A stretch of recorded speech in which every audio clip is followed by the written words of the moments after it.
Assalamualaikum everyone. I am Manahil Remote Job Wali and I am from Karachi, Pakistan. Today we are incredibly fortunate to have with us a truly inspirational figure, someone who has transformed countless lives through her profound insights and coaching. She is beacon of hope, empowerment for many, especially females entrepreneurs and business owners worldwide. Ladies and gentlemen, please join me in warmly welcome the remarkable Ma'am Carol Register. So, welcome, ma'am. How are you? I'm very well. I'm honored to be here. Thank you for having me. It's my pleasure. So, first of all, please introduce yourself for my viewers. Well, I would love to introduce myself. I am a neurocoach. I use a neuroscience process to help you to have heart centered and aligned wealth with fulfillment and joy. I've known a lot of wealthy people, including myself, who have been miserable because it's not the wealth that buys happiness. And there's a distinct difference between money and wealth. So I help you to be able to fully live the life that you deserve to live. All right, great introduction. Thank you so much, ma'am, for your introduction. So now let's move on to questions. My first question is on your screen. What inspired you to become a SINC Certified Neurocoach? That is such a great part of my journey. I found out from a podcast, listening to a podcast, that I could actually remove my limiting beliefs and reprogram my mind for the success that I was desiring. My vision had gotten blocked. I was feeling really stuck. I was kind of living everybody else's plan for my life, not my own unique desires and journeys. And I kept running into blocks. And I was like, I knew it was me. I knew I was standing in my own way, but I didn't know how to get out of it. I didn't know how to correct it to live the purpose that I wanted to live. And so my vision had gotten very cloudy. And that's when I leaned in hearing this podcast and I went, wait, you can remove your limiting beliefs? Count me in. I'm in. I want that. So I joined the program of the woman I heard. She's my mentor, and she has her PhD in neuropsychology. And through the certification, learned a very clear and simple process to help people transform their lives. And it absolutely started with me. I leaned in and I started to gain clarity on my vision. And it's been a wonderful journey. I will say I'm still on it. I still use these tools every day. All right, that's wonderful. Thank you so much, ma'am, for your wonderful answer. So now let's move on to next question. My next question is on your screen. Can you share a pivotal moment that led to your passion for helping females entrepreneurs align their wealth with their values? Yes, most definitely. As I started the transformation process, it was very broad for me, but what was happening was a lot of healing. And I began to see that I was a successful investor, business owner, entrepreneur. And as this journey progressed, and I saw my colleagues around me transforming who were in the certification process program with me, and then I was experiencing it, I was seeing it in my mentors' clients. I went, wait, I can share this with others. I don't have to keep this to myself. I can actually help people with the exact same tools that I'm being helped with right now and that I'm seeing all around me in my colleagues and in my mentors' clients. So that's when I was really a phrase we say in English, bitten by the bug.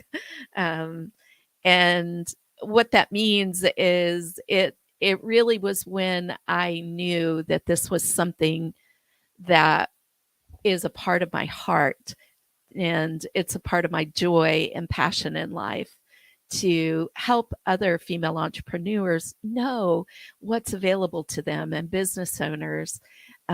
So that's where the journey really started and where I became passionate about it.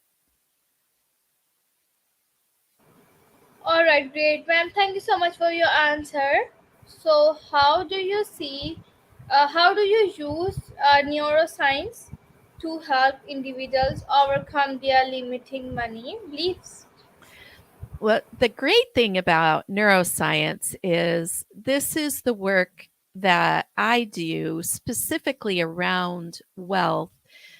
We can all rewire our limiting beliefs. So, the way that our brain works is that the majority, 90% of our limiting beliefs are wired in our childhoods. And we pick up others along the way, but usually between the ages of birth and 8 years old, we're starting to absorb these limiting beliefs from everything we're learning around us. And what happens then is our brain has this beautiful subconscious system. So the subconscious is a system that is really beneficial to us. We think more than 60,000 thoughts per day. And, if maybe even more than that, that those are estimates based on brain mapping that we can see. And we wouldn't even have the energy to lift our heads off the pillow if we didn't have this subconscious system. So when a limiting belief goes into your subconscious, there's a neural network that gets wired in.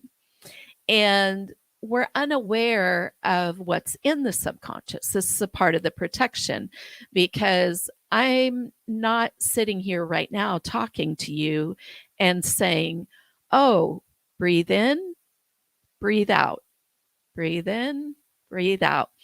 My automatic system, my subconscious is working. It's wired in. I'm breathing while I'm talking to you. And I don't necessarily have an awareness of it unless I focus my attention on it. So, what happens with our limiting beliefs then is they're in our subconscious, they're automated, and they're really the main thing that we're making our daily decisions from. And we don't realize what's there and what actually is limiting us because it's something that's happening unawares. So, one of the first ways you can start with limiting beliefs is you can start by setting a daily intention for what you want your day to look like, what you want to accomplish in that day. You can then start to take small steps to make that happen. As you're growing, as you're learning and doing anything new for the brain that you have not done before, your brain's going to start to put you in the discomfort zone. It's going to see that as a high alert, if you will. And this is why when we're growing and learning a lot, we often get very uncomfortable because the brain's protecting whatever is in your subconscious, those patterns, those habits, those thoughts and beliefs, the behaviors that are in your subconscious, that are wired into your subconscious.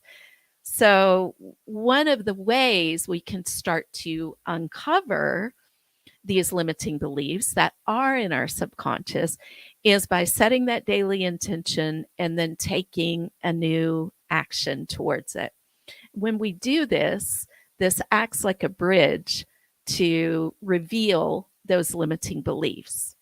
So you may be in your business or in school, whatever you may be learning that's brand new for you, and pay attention to what you're hearing in your mind. those thoughts and emotions that are coming to you. It may be things like, this is too hard. Oh, I'm not really deserving of this. I don't think I can do this. I don't think I can handle this. Um, I wish it was easy, or this is not really meant for me. Um, so these are many of the type of thoughts and beliefs that will enter our mind when we're taking a new action. And what we can do then is set that intention and belief for what you want your day to look like, take that new action step, pay attention to those limiting beliefs that are coming up, and write them down or speak them out. Don't just say, oh, I'm going to just think better, or I'm just going to feel better, and push it down, or, try to move past it quickly. The reason is because it's operating in the subconscious, which is also in the body. We want to bring it into the conscious mind up front so that we can actually pay attention and do the work to remove the limiting belief and wire in the belief that you desire to have. Long answer, I know. No, no, that's really wonderful answer. Thank you so much, ma'am, for your explanation. So now let's move on to next question. My next question is on your screen. Could you explain the process of reprogramming the brain of financial success? Yes, it's really the same process, and what I teach inside of my programs is a very simple 4-step process. Now, it's childlike simple, which makes it doable, but you actually do need a mentor and a guide to help you navigate the process and understand the best way to apply these things in order to get the result that you want to have. So in this case, the intention we're setting is specifically around heart-centered alignment with financial success, right? And the reason for this is because money magnifies who we are. Wealth magnifies who we are. So people have found themselves all of a sudden successful financially, and yet they're not happy, they're miserable. And part of the problem is that it is because of those limiting beliefs, those beliefs about ourselves, who we are, that get magnified with financial success. So this is why you want to do the work right now, wherever you're at, so that as you build your financial success in the world, then you are able to experience it with a sense of satisfaction, with fulfillment, with generosity, with joy, with gratitude. These are the things that really make life meaningful. And the money and the building of wealth are just tools along the path for the things that we truly desire in our hearts. So it's very similar process. It's just with the focus on our financial success. Thank you so much, ma'am, for your precious answer. So my next question is, what common challenges do people face in achieving heart-centered and aligned wealth? It's a great question. So, some of the things are maybe you're really not tracking your wealth very well, and you're avoiding it. You aren't paying close enough attention. You have anxiety, or have a fear of losing it. So, even though you may have that wealth that you desire, or you have income coming in to live your life in the manner that you desire, you're not, again, enjoying it. You're operating from a sense of lack or a sense of scarcity. That's where I found myself. I live internationally, and have more than one business. And I was realizing that I was making decisions based as if I didn't have anything, and based from fear of losing it, and based from not really wanting to take a close enough look because I didn't feel that I was deserving of it. I didn't feel that, it was something that I could handle or manage well. And the truth is, that's not, those were lies I was believing. They weren't the truth. And through the rewiring process, I now see the success that I desire, and I enjoy it in positive and beneficial ways, not just for myself, but for many people around me and for the world at large as well. So it's really important to know what you can do when you transform your thoughts and your emotions, which form your beliefs. All right, great answer. Thank you so much, ma'am, for your answer. So, how do you address deep rooted financial blocks, shame, or guilt in your coaching? So it's a part of this same process, and it's a part of becoming aware that you have those thoughts. Many of our thoughts in this way we now know um, from quantum physics and from quantum science and from epigenetics and other types of science than just the neuroscience reveal to us that there are family patterns and generational patterns, cultural patterns that have been wired in many times for generations. And one of the important things is when you start to recognize that through the action steps that I mentioned earlier, through paying attention to your thoughts and your emotions, which form our beliefs in that situation, you can then begin to see that these things may be very deep rooted, and start the process and be patient in the process. So, one of the important things is that often in YouTube and other places, we will see it takes 21 days to establish a new thought or a habit. But what we really know is it takes an average of 67 days. And it's something that's important, and it may take even longer than that. But when we start to shift these things, we literally are shifting vibrations and energy in the universe. We're spiritual beings in physical bodies, and those things you start to see breakthroughs happening without saying a word, when you're only doing the work yourself internally for all those around you. And it's a beautiful thing to witness. All right, ma'am. Thank you so much for your answer. So, can you share success story of a client who transformed their relationship with wealth through your coaching? I can. I will give you the example of Melissa. She is very successful in her own right already before she came to me.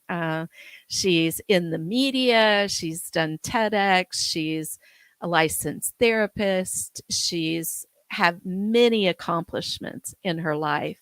But she came to work with me because she had some generational patterns of poverty in her family, and she had a lot of shame and guilt around money and around her ability to have it and to use it as a tool and to build wealth for herself.